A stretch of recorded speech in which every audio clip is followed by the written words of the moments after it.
Hello guys, আজকে সকালটা শুরু হলো হাট দিয়ে। আমার গ্রামের ঠিক পাশেই একটা হাট বসে প্রত্যেক সোমবার। ওই হাটেই মার সাথে আর বোনের সাথে বেরিয়েছিলাম, কিন্তু হাটে যেতে যেতে দেরি হয়ে যায়, তাই হাটের সব দোকানগুলো প্রায় দেখাতে পারলাম না। এই দেখো, পুরো ফাঁকা, কিছুই নেই, সব উঠে চলে গেছে। তারপর বাড়ি ফিরে একটু জমিনের দিকে যাই।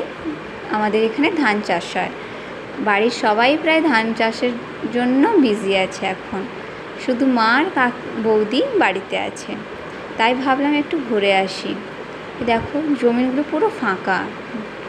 এই যে আমাদের ধানগুলো, এখন দাদা আর আমার জেঠিমা এগুলো গোছানো কাজ করছে।